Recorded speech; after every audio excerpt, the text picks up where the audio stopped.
আমাদের প্রত্যেকের লাইফেই কিছু পূর্ণতা, কিছু অপূর্ণতা থাকে। জীবনে যা, যা পেয়েছি সেটা নিয়ে যদি সৃষ্টিকর্তার কাছে আমরা শুকরিয়া আদায় করি, তাহলেই দেখবেন জীবনটা অনেক সুখী হয়েছে। আসসালামু আলাইকুম। আমি শান্তা, আছি শান্তা সিম্পল লাইফ থেকে। আজকে এই চ্যানেলে আমার এটা ১ম ভিডিও। আশা করছি এই ভিডিওটি যারা দেখছেন তারা সবাই আমাকে সাপোর্ট করবেন এবং আমার চ্যানেলের পাশে থাকবেন। এই ভিডিওটা যখন শ্যুট করেছিলাম তখন বিকাল টাইম ছিল, আর কিছুক্ষণের মধ্যেই আমার বাচ্চাদের বাবার বাসায় আসার কথা। আমার ২ বাচ্চা ঈশান ইশরা, এক এক করে ওদের সঙ্গে আপনাদের পরিচয় করিয়ে দিব। আর ঈশান ইশরাকে নিয়ে আমাদের ২ জনের একদম বলতে গেলে টোনাটুনির সংসারে এই যে ৪ জন মানুষ মাত্র। সন্ধ্যাবেলায় বাচ্চারা একটু স্ন্যাক্স খেতে পছন্দ করে, তো আমি ভাবলাম যে ওদের জন্য কোনো স্ন্যাক্স আইটেম তৈরি করব। তো আসলে প্রথমে মাথায় আসছিল না কি তৈরি করব। তারপরে মনে করলাম যে একটা ফুলকপি যখন আমার বাচ্চাদেরকে স্কুল থেকে নিয়ে আসছিলাম তখন নিয়ে এসেছিলাম। তো ফুলকপিটা একদম ফ্রেশ ছিল। আর এই রান্নাটা ফুলকপি দিয়েই সবচেয়ে ভালো হয়। ফুলকপি সিজনে দেখা যায় এটা আমার বাসার সবার খুব পছন্দের একটা ডিশ হয়ে থাকে। তো এই যে ফুলকপিগুলোকে একটু ছোট, ছোট টুকরো করে কেটে নিয়েছি। আর যে ডাঁটাগুলো একটু মোটা ছিল সেখানে একটু, একটু করে চিড়ে নিয়েছি। এখন এগুলোকে কিছুক্ষণের জন্য লবণ পানিতে ভিজিয়ে রাখব। ফুলকপিতে অনেক ধরনের পোকামাকড় থাকে, তো একটু লবণ পানিতে রাখলেই পোকাগুলো বের হয়ে যায়। আমি লবণ পানিতে প্রায় ১০ মিনিটের মতো ভিজিয়ে রেখেছিলাম। বাচ্চাদেরকে নিয়ে যখন স্কুল থেকে বাসায় ফিরি তখন রাস্তায় দেখি অনেক ফ্রেশ সবজি এবং আমার বাসার আশেপাশেই পাওয়া যায়। তো সেজন্যই আসার পথে বেশ কিছু ফ্রেশ সবজি প্রতিদিনই আমি নিয়ে আসি। তার মধ্যে শাকগুলো আমার খুব বেশি পছন্দ। জীবনে আমরা যা কিছু পেয়েছি সেগুলো নিয়েই আল্লাহর রহমতে আমরা সুখী। এর থেকে বেশি কিছু আমরা কখনো প্রয়োজন বোধ করিনি। আর একটা সংসারে যখন দুজনই সব দিক থেকে স্যাটিসফাইড হওয়া যায় তখনই কিন্তু সুখী হওয়া যায়। তো এই যে আপনাদের সাথে কথা বলতে বলতে মাইক্রোওয়েভে সবজিগুলোকে আমি প্রায় ৮.৫ মিনিটের মতো এটাকে একটু সিদ্ধ করে নিচ্ছি। তারপরে দেখতে আসলাম আমার মেয়েটা কি করছে। তো এই যে মেয়েটা তার খেলনার সব জিনিসপত্র নিয়ে খেলা শুরু করেছে। আর এদিকে ছেলেকে একটু দেখতে আসলাম। ঈশার সঙ্গে তো আগেই পরিচয় করিয়ে দিয়েছি। আর এই যে আমার ঈশান, আমার ছোট্ট বাবুটা দেখতে দেখতে অনেক বড় হয়ে গেছে। তো এই যে সুযোগ পেলেই সে একটু টিভি দেখতে বসে। টিভিতে বাচ্চারা দেখা যায় বিভিন্ন ধরনের কার্টুন এবং অন্যান্য প্রোগ্রাম দেখে, তবে আমার ঈশান ছোটবেলা থেকেই কার্টুন বাদ দিয়ে অন্য সব প্রোগ্রাম দেখতে পছন্দ করে। একটু তাড়াতাড়ি হওয়ার জন্য আমি তো ফুলকপিটা মাইক্রোওয়েভে দিয়েছি। আপনারা চাইলে একটা প্যানেও সিদ্ধ করে নিতে পারেন অথবা পানির উপরে দিয়ে ভাপিয়ে নিতে পারেন। তো এদিকে আমি কিছুটা পরিমাণ ময়দা নিয়েছিলাম আর ময়দার উপরে দিয়ে দিয়েছি এখানে আধা চা চামচের মতো মরিচের গুঁড়া আর আধা চা চামচের মতো হলুদের গুঁড়া।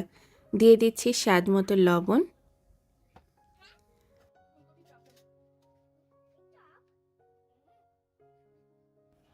আগে সব শুকনো উপকরণগুলো দিয়ে দিচ্ছি, তারপর একটু পানি দিয়ে এটাকে পেস্ট মতো তৈরি করে নিচ্ছি। আর ঘন করে একটা পেস্ট তৈরি করে নিতে হবে।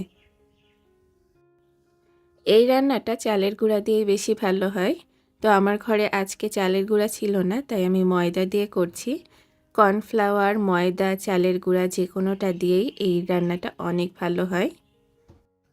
আমাদের মেয়েদের সবচেয়ে প্রিয় মানুষটা যখন অফিস থেকে আসে তখন আসলে মন আনন্দে ভরে যায়। আমার ক্ষেত্রে তো হয়, আপনাদের কার কার ক্ষেত্রে এমন হয়েছে তা জানাবেন। সারাদিন যেহেতু বাচ্চাদেরকে নিয়ে একাই বাসায় থাকি, তাই ওদের বাবা যখন আসে তখন ওই মুহূর্তটা খুব উপভোগ করি এবং বাচ্চারাও খুব উপভোগ করে। আলহামদুলিল্লাহ, দেখতে দেখতে আমাদের বিয়ের প্রায় ১৫ বছর পার হয়ে গেছে। এরপরও আমাদের পরিবারের সবাই কিংবা আমাদের বন্ধুবান্ধব যখনই আমাদেরকে দেখে তখনই সবাই বলে, তোরা একেবারে নতুন বিয়ে হওয়া কাপলদের মতো। আসলে আমরা দুজনই বেস্ট ফ্রেন্ড ছিলাম। একই কলেজ থেকে পড়েছি এবং একই ইউনিভার্সিটি থেকে বের হয়েছি। তো এই যে আপনাদের সাথে কথা বলতে বলতে দেখুন এদিকে কিন্তু ফুলকপিগুলো সিদ্ধ করে নেওয়া হয়ে গেছে। মাইক্রোওয়েভ থেকে নামানোর পরে ওটা আসলে অনেক গরম ছিল, তারপরে ভাজতে চলে আসলাম। প্যানে তো তেল দিয়ে দিয়েছি। এখন যে বাটারটা তৈরি করে রেখেছিলাম ওটার মধ্যে ডুবিয়ে ডুবিয়ে এটাকে ভেজে নিচ্ছি। ফুলকপিগুলো যখন সিদ্ধ দিয়েছিলাম তখন তো বলতে ভুলে গিয়েছিলাম, এর উপরে অল্প করে লবণ দিয়ে দিয়েছিলাম। তবে লবণটা অপশনাল, যদি ভালো না লাগে তাহলে দিবেন না, যেহেতু এই ব্যাটারের মধ্যে অলরেডি লবণ দেওয়া আছে। একটা সময় ছিল যখন আমি তেমন রান্না বান্না পারতাম না। রান্নাঘরে ঢুকে মনে করতাম যে আজকে কি রান্না করা যায় আর হাজব্যান্ডকে কিভাবে সারপ্রাইজ দেওয়া যায়। তবে এখন তো হাজব্যান্ডের সঙ্গে বাচ্চারাও আছে, আর কোনো কিছু রান্না করার পরে যখন দেখি ওরা খুব উৎসাহ নিয়ে খাওয়া দাওয়া করছে, তখন আসলে কোনো কষ্ট মনে হয় না। হয়তো আমাদের মেয়েদের সবার ক্ষেত্রেই এরকমই হয়, কারণ আমি আমার আম্মুকেও দেখেছি ঠিক এরকম। আর এখন তো বাচ্চারা হওয়ার পরে আমি বাসায় আছি, তবে আগে একটা সময় ছিল যখন দুজনই একসঙ্গে জব করতাম। দুজনই অনেক ব্যস্ত থাকতাম, তারপরও যখন অফিস থেকে আসতাম এসেই চেষ্টা করতাম যে প্রিয় মানুষটার জন্য কিছু রান্না করার জন্য।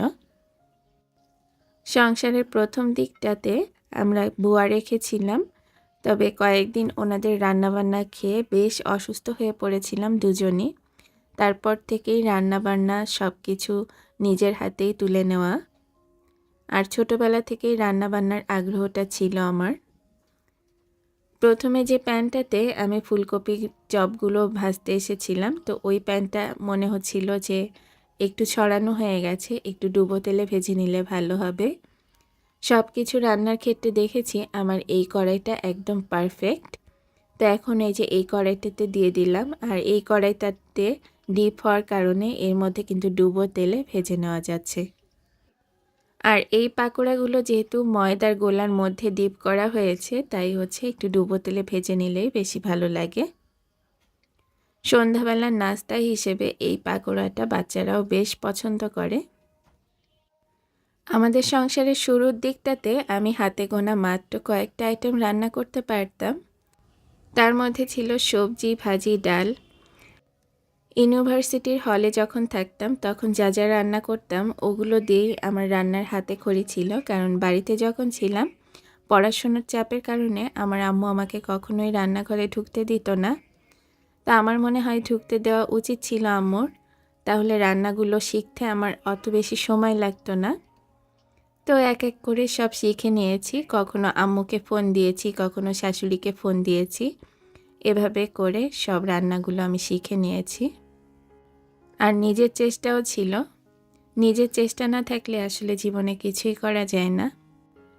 একটা সময় ছিল ইউনিভার্সিটির ক্লাস করতাম, তারপরে অফিস করতাম, আর বাসায় এসে রান্নাবান্না ঝামেলা তো ছিল, সব কিছুই একা হাতে সামলে নিয়েছি। যেহেতু এখানে আমাদের ফ্যামিলি মেম্বার কেউ থাকে না, জবের কারণে আমরা দুজনই অনেক বছর ধরে বাইরে আছি। বাড়িতে যাওয়া হয় তাও দেখা যায় যে কয়েক মাস পর পর বাচ্চাদেরকে নিয়ে এখন আমরা বাড়িতে যাই। আর আগে তো একটু ঘন ঘন যেতাম যখন হচ্ছে আমরা দুইজন ছিলাম। এখন বাচ্চাদেরকে নিয়ে যখনই আমরা বাড়িতে যাই অনেক কিছু চিন্তা ভাবনা করা লাগে।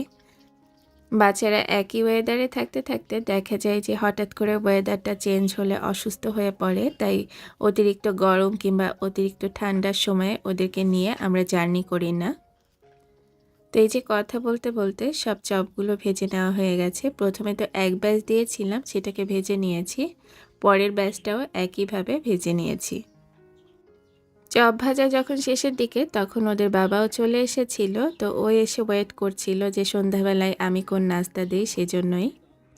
তো এই যে নাস্তা আর কফি নিয়ে চলে এসেছি। ওকে বলেছিলাম যে আমার চ্যানেলের প্রথম ভিডিওতে তোমাকে দেখাতে চাই, তো একটু লজ্জা লজ্জা পাচ্ছিল যেহেতু প্রথম ক্যামেরার সামনে এসেছে। আজকের এই ভিডিওটি আপনাদের কাছে কেমন লেগেছে কমেন্ট করে অবশ্যই জানাবেন। আশা করছি নতুন একটি ভিডিও নিয়ে খুব তাড়াতাড়ি আপনাদের সাথে শেয়ার করার জন্য চলে আসব। আল্লাহ হাফিজ সবাইকে।